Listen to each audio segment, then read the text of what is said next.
Praise the lord. ದೇವರ ಪವಿತ್ರ ನಾಮಕ್ಕೆ ಮಹಿಮೆಯಾಗಲಿ. ಈ ದಿನದ ದೇವರ ವಾಕ್ಯ ಲೂಕ 19:4. ಸರಿಯಾದ ದಾರಿಯಲ್ಲಿ ಹೋಗುವ ಅಂಶ.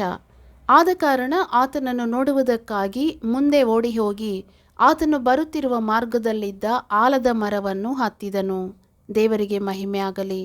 ಪ್ರೇರೆ, ಹಲವಾರು ಜನರು ತಮ್ಮ ಆತ್ಮಿಕ ಓಟವನ್ನು ಯಾವ ಗುರಿಯೂ ಹಾಗೂ ಲಕ್ಷ್ಯವೂ ಇಲ್ಲದೆ ಓಡುತ್ತಾರೆ. ಆದರೆ ಜಕ್ಕಾಯನು ಯೇಸು ಹೋಗಬೇಕಾಗಿದ್ದ ಮಾರ್ಗದಲ್ಲೇ ಮುಂದೆ ಓಡಿದನು. ಪ್ರಿಯ ದೇವರ ಮಗುವೆ, ನೀನು ಸಹ ಆತ್ಮಿಕ ಓಟ ಓಡುತ್ತಿರಬಹುದು. ಆದರೆ ಯೇಸು ಹೋಗಬೇಕಾದ ಹಾದಿಯಲ್ಲೇ ಹೋಗುತ್ತಿರುವೆಯೋ? ಆ ದಾರಿ ಮಾತ್ರ ಯೇಸುವನ್ನು ನೋಡಲು, ಆತನನ್ನು ಮುಖಾಮುಖಿಯಾಗಿ ಸಂಧಿಸಲು ಸಹಾಯ ಮಾಡುತ್ತಾನೆ.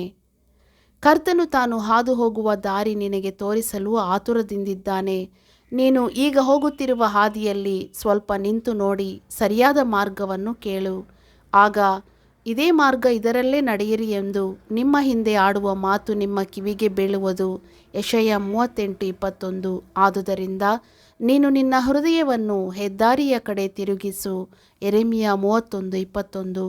ಅದರ ಕಡೆಗೆ ನಿನ್ನ ಮುಖವನ್ನು ತಿರುಗಿಸು. ಯೆರೆಮೀಯ 50:5. ಕೀರ್ತನೆಗಾರನ ಹಾಗೆ ಆತನ ಮಾರ್ಗದಲ್ಲಿ ನಡೆಯಲು ನಿನಗಿರುವ ಆಸಕ್ತಿಯನ್ನು ಕರ್ತನಿಗೆ ತೋರಿಸು. ಆಗ ಆಸಕ್ತಿಯಿಂದ ನಿನ್ನ ಆಜ್ಞಾ ಮಾರ್ಗವನ್ನು ಅನುಸರಿಸುವೆನು.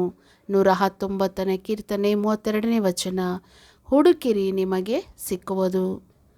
ಜಕ್ಕಾಯ ಎಂಬ ಪದದ ಅರ್ಥ ಬಿಳುಪು ಅಥವಾ ಪವಿತ್ರತೆ ಎಂಬುದಾಗಿದೆ. ಪ್ರಿಯರೇ, ಯೇಸು ಕ್ರಿಸ್ತನು ಚಿಯೋನ್ ಹಾಗೂ ಹೊಸ ಯೆರೂಸಲೇಮಿನ ಹಾದಿಯಲ್ಲಿ ಹೋಗುವನು.